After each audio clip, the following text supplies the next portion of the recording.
اپنے بارے میں وصیت کی ہے، اچھا ہوا آ گیا سامنے. اللہ نہ کرے میں کوئی بیمار ہو جاؤں، مجھے گورنمنٹ ہاسپٹل میں علاج کے لیے لے جانا. اللہ نہ کرے کوئی حادثہ ہو جائے، زخمی ہو جائے، ہو جاتے ہیں نا لوگ، اٹھا کے ڈائریکٹ آغا خان میں لے جاتے ہیں. بل تمہارا باپ دے گا پھر، یہ بتا دوں میں. ہاں یہ بہت ہوتا ہے مشہور لوگوں کے ساتھ. آج ایک بندہ مجھے ملا، اس نے کہا کہ میرے اوپر دیندار آدمی، نمازی، پرہیزگار، کہہ رہا یار میں 10-15 لاکھ کا مقروض ہو گیا ہوں، میں بہت ٹینشن میں ہوں، میں بہت پریشان ہوں، میری مدد کرو. میں نے کہا بھائی میں کیا ہوا کیا؟ مجھے سمجھ رہے تھے کہ بہت بڑے سیٹ ہیں. میں نے کہا کیا؟ کہہ رہے یار میں نے کسی سے قرضہ لے کے انویسٹ کیا تھا بزنس میں، وہ پیسہ ڈوب گیا، اب وہ مجھ سے مانگ رہا ہے. میں نے قرضہ لے کے انویسٹ کیا کیوں؟ آپ بھوک سے مر رہے ہوتے تو قرضہ لے کے روٹی کھا لیتے. سمجھ میں آتا ہے؟ آپ کو کوئی ایسی خطرناک بیماری ہو گئی، زندگی موت پہ بن گئی، تکلیف برداشت نہیں ہو رہی، قرضہ لے کے گورنمنٹ کے ہاسپٹل میں علاج کر لیتے. میں نے اپنے بارے میں وصیت کی ہے، اچھا ہوا آ گیا سامنے. اللہ نہ کرے میں کوئی بیمار ہو جاؤں، مجھے گورنمنٹ ہاسپٹل میں علاج کے لیے لے جانا. ہوتا پتہ ہے کیا ہے؟ لوگ کہتے ہیں کوئی اللہ نہ کرے کوئی حادثہ ہو جائے، زخمی ہو جائے، ہو جاتے ہیں نا لوگ، اٹھا کے ڈائریکٹ آغا خان میں لے جاتے ہیں. بل تمہارا باپ دے گا پھر، یہ بتا دوں میں. ہاں یہ بہت ہوتا ہے مشہور لوگوں کے ساتھ.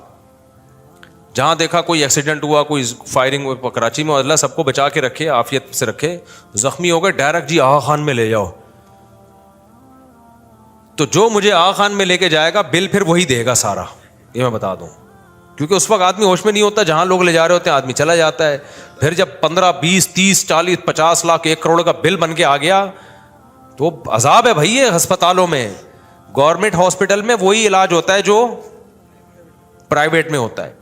ہاں ٹیسٹ ویسٹ میں کوشش کرتا ہوں، جو چھوٹے موٹے ٹیسٹ ہیں وہ اچھے ہاسپٹل سے کرواؤں. لیکن جب کوئی اللہ نہ کرے بڑی بیماری آتی ہے جس میں لاکھوں روپے روز خرچ ہوتے ہیں، بھائی وہ آدمی گورنمنٹ میں ہی کروا لے. سمجھ میں؟ تو اپنے آپ کو اتنا نہیں مصیبتوں میں ڈالو. میں نے لوگوں کو دیکھا ہے، کروڑوں پتی لوگوں کی جائیدادیں بک گئی علاج میں. تو کیوں یار ایسا؟ پھر زندہ رہ کے بھی آدمی کہتا ہے ختم. ٹھیک ہے نا؟ ایک ٹیکہ اتنا مہنگا لگ رہا ہوتا ہے. تو یہ کھرب پتی لوگوں کے کام ہے. آغا خان میں علاج کروائیں، جو مہنگا علاج ہے وہ زرداری صاحب کروائیں، وہ نواز شریف صاحب کروائیں. ان لوگوں پہ سوٹ کرتی ہیں یہ چیزیں. نارمل جو ہم جیسے لوگ ہیں، میں نہیں کہہ رہا ہم غریب ہیں، اللہ نے میرے پاس بہت کچھ دیا ہے، لیکن میں کیوں سارا آغا خان میں لگا دوں بھائی؟ میں چھوٹی موٹی بیماری ہے، ٹیسٹ ہیں، وہ ٹھیک ہے. اس کے لیے تو جو ہے نا وہ آپ کوشش کریں لیب اچھی ہونی چاہیے. اس میں تو میں آغا خان ہی کو ترجیح دیتا ہوں. اگر گنجائش ہو تو پھر آغا خان سے. لیکن اگر لاکھوں روپے کا مسئلہ جا رہا ہے، یہ جو بڑی کوئی حادثے ہو جاتے ہیں یا کوئی بڑی بیماریاں آ جاتی ہیں، اس میں تو ٹھک ٹھک ٹھک ایسے بل بن رہا ہوتا ہے. مجھے یاد ہے آج سے 10-12 سال پہلے میرا بچہ جو ہے نا گرا سر کے بل، سر پہ چوٹ لگی، شرارتیں کر رہا تھا تو الٹیاں شروع ہو گئیں. آپ کو پتہ ہے سر پہ چوٹ کے بعد الٹیاں آنا خطرناک ہوتا ہے. فوراً MRI وغیرہ کروانا پڑتا ہے کہ دماغ میں، MRI کہتے ہیں، کیا کہتے ہیں، دماغ کا MRI، سوری CT اسکین تھا، یہ پتہ نہیں MRI تھا کیا. اب مجھے زیادہ ہسپتالوں کا پتہ نہیں تھا. میں نے ایک دوست کو بولا یار فوراً ہاسپٹل جاؤ، اس کے ڈاکٹر نے کہا CT اسکین کرواؤ، یہ پتہ نہیں MRI کرواؤ دماغ کا. وہ مجھے لے کے جا رہا ہے، ہم جا رہے ہیں وہی والی FX میں نا، وہی جس کو یوں گھماتا ہے آدمی. تو وہ جا رہا ہے لیاقت نیشنل کی طرف یا آغا خان کی. میں نے کہا بھائی یہ CT اسکین کا خرچہ کتنا ہوگا؟ کہہ رہے 50,000 60,000. اب 10 سال پہلے 50,000 بہت بڑی رقم تھی. میں نے کہا آپ نے پہلے مجھ سے پوچھا ہے کہ میری جیب میں 50,000 ہیں بھی کہ نہیں ہے؟ کہہ رہے نہیں دیکھیں مفتی صاحب علاج پہ کمپرومائز نہیں کرنا چاہیے، بچے کا علاج ہمیشہ اچھا ہونا چاہیے. میں نے کہا مجھے مشورے نہیں چاہیے، آپ اس کو اس ہاسپٹل میں لے کے جاؤ جہاں پیسے کم خرچ ہوں. میں نے کوئی بھیک تھوڑی مانگنی ہے لوگوں سے یار. یہ بھی لوگوں کی اوقات ہے، اوقات سے بڑھ کر علاج ہو رہے ہیں، پیسے نہیں ہے تو آ کے بھیک مانگ رہے ہیں. اور بھائی یہ گورنمنٹ ہاسپٹل ٹھیک ہے، وہ بات نہیں ہے یہاں پہ، لیکن یہ بھی بنے ہوئے ہیں. اپنی چادر دیکھ کے پاؤں پھیلاؤ، آپ فنڈر بننے کی کوشش مت کرو. یہ کوئی طریقہ نہیں ہے کہ جی چونکہ علاج یہاں معیاری نہیں ہوتا میں نے آغا خان میں ہی کرانا ہے اور زکاتیں مانگنی ہے میں نے. تو یہ کون سا طریقہ ہے بھائی؟ میں نے کہا بھائی کیا کر رہا ہے کہیں اور سے. مجھے بڑا غصہ آیا اس کے اوپر، میرے سے پوچھ رہے نہیں ہو کہ آپ کے پاس پیسے بھی ہے یا نہیں ہے. اور اس وقت میرے اگر 50,000 کا بل بنا دیتا نا وہ، میں تو گیا تھا، اس کی الٹیاں ٹھیک ہو جاتی، مجھے الٹیاں لگ جانی تھی وہ. تو پھر ہم گئے ادھر سول ہاسپٹل گئے، 10 روپے کی پرچی بنی ہے، وہی رپورٹ آئی ہے اس کی بالکل. انہوں نے کہا ٹھیک ہے، کوئی اندر سے کوئی مسئلہ نہیں ہے. میں نے ڈاکٹر کو دکھایا, میں نے کہا یہ سول ہاسپٹل کی لیب کی رپورٹ ہے, کوئی مسئلہ تو نہیں ہے, ایسا تو نہیں غلط رپورٹ ہو. ڈاکٹر نے کہا نہیں کوئی فرق نہیں ہے, سول ہاسپٹل سے کرا لو, لیاقت نشر سے کرا لو, آخان سے کرا لو. اور کتنے آرام سے 10 روپے کی پرچی بنی اور اب فٹ فاٹ ہے الحمدللہ, کوئی مسئلہ نہیں ہوا. تو یہ آج کل ایک بہت بڑا مرض ہے کہ ہر آدمی کو علاج چاہیے. آغا خان میں ٹھیک ہے معیاری علاج ہوتا ہے, لیکن آپ اپنی, ایسا تو پھر امریکہ میں اور زیادہ اچھا علاج ہوتا ہے, جاپان میں اس سے بھی اچھا علاج ہوتا ہے. پھر آپ ذرا سا پھوڑا بھی نکلے نا, آپ جاپان کا ویزے کی کوشش کرو کہ میرا جو ہے پھوڑا وہاں سے ٹھیک کراؤں گا, کیونکہ یہاں بہت سارے اناڑی ڈاکٹروں نے پھوڑوں کو کینسر میں تبدیل کر دیا ہے. تو اس لیے جو اپنی اوقات ہے اس سے آگے نکلنے کی کوشش مت کرو. میں نے مجھے غصہ, میں نے کہا بھائی, تو میں نے اپنے بارے میں بھی یہاں بھی کل پرسوں میں نے ساتھیوں کو بٹھایا, میں نے کہا کوئی خدا نہ خواستہ ایسا کوئی حادثہ ہو جائے, کوئی زخمی ہو, آغا خان جو لے کے جائے گا بل اس کا باپ بھرے گا. پھر میں نے بتایا, میں نے کہا میں سیدھے سے لے جانا گورنمنٹ ہاسپٹل, عباسی لے جاؤ یا ادھر لے جاؤ, سب ایک ہی جیسے ہوتے ہیں.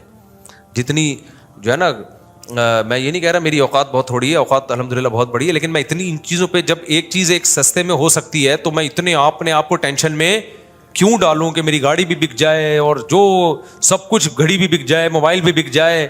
تو بھائی اگر بہت ہے, اتنا ہے کہ تعلقات ہیں یا آپ مسلم, آپ کی اسٹیل ملیں چل رہی ہیں, پھر تو ان کے لیے یہ غریبوں والی باتیں کر رہا ہوں جو میں کر رہا ہوں نا, گھٹیا باتیں ہیں یہ.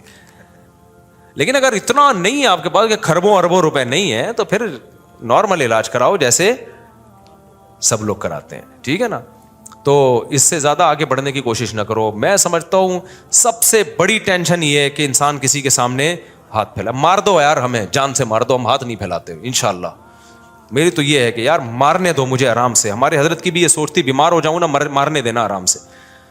تو میں تو یہ, میرا یہ نظریہ, اللہ آزمائش سے بچائے, کیونکہ بعض دفعہ آدمی باتیں بہت بڑی کر رہا ہوتا ہے, جب آزمائش میں آتا ہے تو دو اس کی اوقات سامنے آتی ہے. لیکن اب تک جو میری سوچ ہے وہ یہ ہے کہ بھائی بیماری میں مرنے دینا, ایسا خرچہ ہمارے اوپر نہ ڈال دینا کہ کل ہمیں لوگوں کے سامنے ہاتھ پھیلانا پڑے. موت ہمیں قبول ہے, وہ مرنا تو آج نہیں تو کل مرنا ہی ہے نا, کیا خیال. تو یہ نہیں ہونا چاہیے بڑے بڑے اتنے مہنگے. تو مجھے ابھی میں بتا دوں, اگر کوئی مجھے آغا خان لے گیا نا, اللہ سب کو عافیت والی زندگی دے, ہمیں بھی ہر طرح کی حادثہ سے بچائے. تو اگر کوئی لے جائے نا حادثاتی اس میں, ہاں مجھے پتا ہو کہ اتنا خرچہ ہوگا آغا خان میں, پھر میں اپنا سرمایہ اور اپنا حساب دیکھوں, ایک اماؤنٹ پتا ہو نا, پھر میں فیصلہ کر سکتا ہوں آغا خان میرے لیے سوٹیبل ہے یا نہیں. لیکن جب ایسے زخمی حالت میں یا کوئی ایسی ایمرجنسی میں جاتے ہیں, پتہ نہیں ہوتا پیشنٹ کو کیا ہونے والا ہے تمہارے ساتھ. بل جب بن کے آئے گا نا, آدمی کے ہوش اڑ جاتے ہیں. میں نے اپنی زندگی میں اپنے ریلیٹیوز کو دیکھا ہے, جائیدادیں بک گئی, زیرو پہ آ گئے, روڈ پہ آ گئے, وہ سب کچھ علاج میں خرچ ہو گیا ان کا, پھر بھی قرضہ ان کے اوپر, ساری زندگی ان قرضوں کو اتارنے میں لگ گیا. تو اس لیے فنٹر بننے کی کوشش کرو ہی نہیں, اور زیادہ آگے جاؤ نہیں. سب سے پہلے اپنا جنرل فزیشین جو ہے نا, جو گھریلو گلی محلے کا ڈاکٹر ہوتا ہے, یہ بھی ہلکی چیز نہیں ہوتا. لوگ اس کو لفٹ ہی نہیں کرا رہے ہوتے. جو غریبوں کے علاقے کا ڈاکٹر ہے نا, بہت ایکسپرٹ ہوتا ہے وہ. آج مجھے ایک بڑے ڈینٹسٹ سے میری ملاقات, انہوں نے بتایا کہ یہ جو جنرل فزیشین ہوتے ہیں نا, جو غریبوں کے علاقوں میں ہوتے ہیں, جن کی بہت کم فیس ہوتی ہے, یہ زیادہ ایکسپرٹ ہوتے ہیں, کیونکہ ان کے پاس ایسے ایسے کیس آتے ہیں, پوری زندگی انہوں نے آڑے ترچھے لوگوں کو ہی سیدھا کیا ہوتا ہے. سمجھ رہے ہیں؟ تو یہ ہلکے نہیں ہوتے, اس کو لفٹ نہیں کرا رہے ہوتے, ایک دم ڈائریکٹ پہنچنا ہے جی. وہ جو 5,000 روپے انٹری کی فیس لے رہا ہے, تو اتنا مسئلہ نہیں ہے. میں جانتا ہوں ایک میرا پیٹ دفعہ خراب ہو گیا تھا, تو ایک پیٹ کے اسپیشلسٹ تھے, یہاں بیٹھتے تھے تو ان کی فیس پتہ نہیں 4,000 تھی, اورنگی ٹاؤن گیا تو 500 روپے فیس ہے ان کی. وہی دوائیاں یہاں بھی لکھ کے دے رہے ہیں, وہی وہاں بھی لکھ کے دے رہے ہیں. تو میں نے کہا ڈاکٹر صاحب یہ ادھر 4,000 فیس ہے, ادھر 500 روپے ہے. تو انہوں نے کہا بھائی وہاں پیسے والے لوگ رہتے ہیں تو 4,000 فیس ہے, ادھر بیچارے غریب لوگ رہتے ہیں. تو میں نے کہا ہم پھر ادھر ہی آگے رہ لیتے ہیں, کیا خیال ہے, تاکہ ہم بھی پیسے والے, علاج میں ہمارا خرچہ بچے گا. لیکن اس کو اورنگی ٹاؤن والے لفٹ نہیں کرا رہے ہوں گے وہاں پہ کہ 500 روپے فیس ہے, یہ کیا علاج کرے گا. علاج تو ادھر ہوگا, ناظم آباد میں ہوگا, ڈیفینس میں ہوگا. ابے وہاں بھی یہی بیٹھا ہوا ہوگا, پرچی الگ کٹ رہی ہوگی. تو آغا خان والے بھی وہی ٹیکہ لگا رہے ہوں گے جو سول ہاسپٹل میں لگ رہا ہوگا.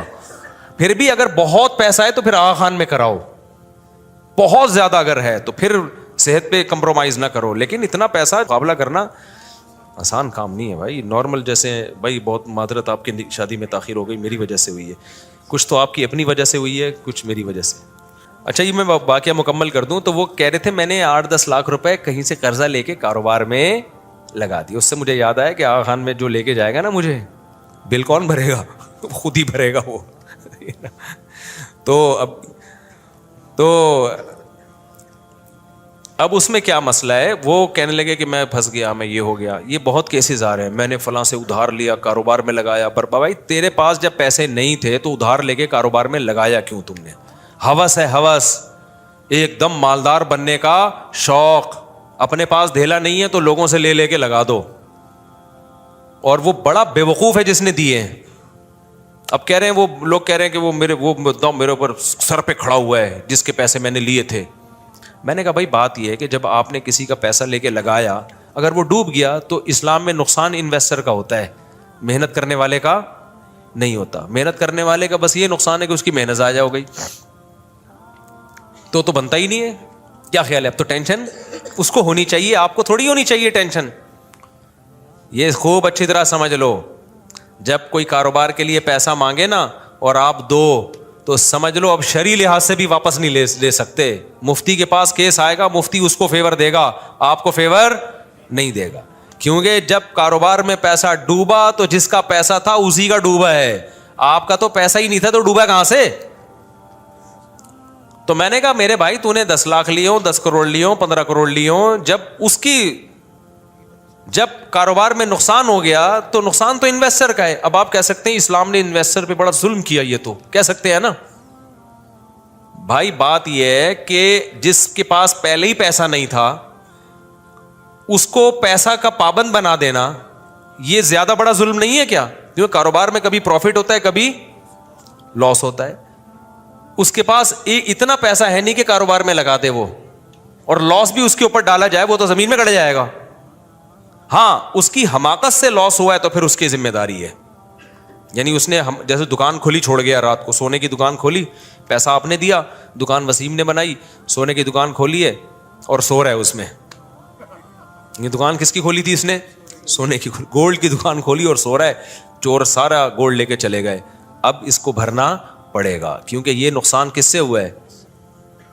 یہ اس کی کوتاہی سے ہوا ہے. سونے کی دکان کون تالے لگائے بغیر چھوڑ دیتا ہے؟ یا اس نے کاروبار میں قیمت اتنی کم رکھی کہ اس کی حماقت تھی, اس سے نقصان ہو گیا. تو جہاں مزدور کی یا جو مزاربت پہ کام کرنے والا آدمی ہے اس کی حماقت سے جو نقصان ہوگا اس کا تو وہ ہوگا. جو قدرتی طور پہ کاروبار میں اب ہوتا ہے, کاروبار میں کسٹمر ہی نہیں آ رہے, تو وہ ٹوٹلی نقصان کس کا ہے؟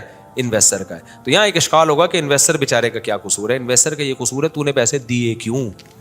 تو پاگل ہے, تجھے اتنی عقل نہیں ہے کہ جیب جو اللہ نے ہم لوگ جو جیبیں سلواتے ہیں کوئی سائڈ کی کوئی اوپر کی, وہ اس لیے کہ اپنے پیسے کہاں رکھیں. یہ جو دوسروں کی جیبیں ہیں یہ آپ کے پیسے رکھنے کے لیے نہیں ہے. دوسرے کا اکاؤنٹ دوسرے کے پیسوں کے لیے کھولا ہے آپ نے, دوسرے کا اکاؤنٹ کھول لیا اپنا پیسہ رکھنے کے لیے, تو آپ سے بڑا تو اسلام آپ کو اس حماقت اور بیوقوفی کی سزا دیتا ہے. اور دنیا میں جتنے بھی لا ہیں نا, ساری دنیا کی عدالتوں کا بھی یہ لا ہے کہ اگر آپ نے کسی کو پیسہ دیا اور وہ کھا گیا تو آپ قانون کے ذریعے نہیں لے سکتے. ہر جگہ عدالت کیا کرے گی؟ عدالت صرف یہ کرے گی جس نے پیسہ کھایا اس کو بلائے گی. پاکستان کا بھی یہ لا ہے, بلائے گی کہ آپ نے واقعی کھایا, آپ کا ہاں میں کھایا, میں دل سے مانتا ہوں کہ میں نے وسیم کے 1 کروڑ روپے کھائے ہیں. عدالت کہے گی کہ آپ واپس کریں, آپ بول دو میں نہیں کر سکتا واپس. نہ اس پہ پوری دنیا میں کوئی جیل ہے, پوری دنیا میں پاکستان سمیت کچھ بھی نہیں ہے اس پہ. عدالت کہے گی کتنے دے سکتے ہیں, کائنڈلی کچھ تو بولے نا آپ کہیں میں 5 روپے دوں گا ہر مہینے. کتنے دوں گا؟ 5 روپے. اور آپ بولے میرے اتنے خرچے, کوئی ثبوت وہ بھی نہیں زیادہ مانگے جاتے اس پہ. عدالت کہے گی چلو ہر مہینے کتنے دے دو؟ 5 روپے. کورٹ کہے گی میرے خزانے میں جمع کرا دو, اور پھر ہم اس بندے کو, وہ بندہ 50 روپے کا پیٹرول خرچ کر کے کیا لینے جائے گا؟ 5 روپے. اس کے بعد پھر ایک دن آپ نے کہا میں نہیں دے رہا, اس دفعہ میرے پاس 5 روپے نہیں. عدالت پھر نوٹس بھیجے گی, آپ کورٹ میں گئے, جج نے پوچھا کیوں نہیں دے رہا, تو نے پکا وعدہ کیا تھا میں ہر مہینے 5 روپے دوں گا. سر وہ مسئلہ یہ ہے میرے ماموں کا انتقال, میری نانی کا انتقال, میرے گھٹنے میں مسئلہ, میرے فلانے میں مسئلہ, میں 5 روپے نہیں میں 2.5 روپے دوں گا. عدالت کہے گی بدتمیز, شرم نہیں آتی, آئندہ 2.5 روپے پابندی. اس سے زیادہ دنیا میں کہیں نہیں ہے. آپ سمجھ رہے ہو میں مذاق کر رہا ہوں, حقیقت کر بتا رہا ہوں میں. عدالت کہے گی آئندہ, وہ بھی بہت ہی کوئی سخت قسم کا جج ہوگا نا, وہ ڈانٹے گا, بدتمیز 2.5 روپے دینا پابندی سے. 2 پہ آ گئے, 1.5 پہ آ گئے, بولے ہے ہی نہیں, کوئی لا نہیں ہے. آخر میں جب آپ وکیلوں کو تنگ کرو گے, جج کو چڑھ جاؤ گے نا جج کے اوپر, جج بولے گا دیے کیوں تھے اور بالکل صحیح کہہ رہا ہے وہ جج, دیے کیوں تھے, کوئی ڈکیتی کر کے تھوڑی لے کر گیا تم سے, چوری کر کے تمہاری رضا سے لے کر گیا ہے, تو تم نے ٹرسٹ کی بیس پہ دیا ہے نا, تو تمہارا ٹرسٹ ہی غلط تھا, تو تم خود, اور یہ لا ہے کہ بھئی آپ ایک آدمی پہ اعتماد کر کے دے رہے ہو نا, اعتماد کر کے دے رہے ہو, تو آپ سے اعتماد میں غلطی آپ سے ہوئی ہے. اس چوری کر رہا ہوتا, ڈکیتی کر رہا ہوتا تو پٹتا, پھر تو چور کا ہاتھ کاٹ دیا جائے, یہ کر دیا, پر بہت سارے قوانین ہیں. آپ نے اپنی خوشی سے جب پکڑا دیا نا, تو بھائی ٹرسٹ ہی پہ چلے گا. اب یہ اب وہ اگر منہ سے کہہ رہا ہے کہ میرے پاس نہیں ہے, تو ٹرسٹ کرو کہ واقعی نہیں ہے. وہ تو ہوتا ہی ہے, وہ پھر لینڈ کروزر میں گھوم رہے ہوتے ہیں اور کہہ رہے ہیں میرے پاس نہیں ہے. آدمی کہتا ہے میں کیسے, کہہ رہے جیسے پہلے ٹرسٹ کیا تھا اب بھی کیا کرو, ٹرسٹ کرو. تو اس لیے میرے بھائی, ہمارے حضرت مفتی رشید احمد صاحب بار بار یہ بات کہتے تھے کہ اس زمانے میں کسی کو پیسہ دینے والا بے وقوف, اور جو لے کے واپس کر دے وہ اس سے بڑا بے وقوف. یعنی مطلب یہ تھا کہ دینے چاہیے, ایسا نہ ہو کہ نہ دیں آپ. وہ اس لیے بڑا بے وقوف ہے کہ اس کو پتہ ہی نہیں کہ اگر میں نہیں دیتا تو بھی یہ نہیں نکال سکتا تھا, اس سینس میں اس کو بے وقوف کہا ہے. تو وہ مجھے کہنے لگے میرے اتنے لاکھ, آپ لوگوں سے کہیں میری مدد کریں, زکوٰۃ دیں. میں نے کہا بھائی میں نہیں کہوں گا کسی سے. حماقت کس کی ہے, تمہاری, اور وہ تم سے بڑا بے وقوف جس نے تمہارے ہاتھ میں 10 لاکھ تھما دیے کہ جا بیٹا بزنس کر, اور آدھے میرے آدھے تیرے. اس کو ہی نہیں پتا کہ وہ جب محنت کرے گا پورا رقم اس کے پاس آئے گی تو کیوں دے گا وہ آپ کو. تو اس لیے میں نے کہا, کیونکہ ایسے لوگوں کے ساتھ تعاون کرو نا آپ, تو پتہ ہے کیا ہوتا ہے, پھر اگلی دفعہ 20 لاکھ روپے لیں گے کسی سے کہ پہلا تجربہ ناکام ہو گیا, اب صحیح طرح سے. یہ ہوس کبھی بھی ختم نہیں ہوتی, کبھی بھی ختم نہیں. جتنا ہے اس پہ قناعت کرو, اسی کو ڈبل کرنے کی کوشش کر لو. ادھار مانگ کے نہیں ہوتا بھائی.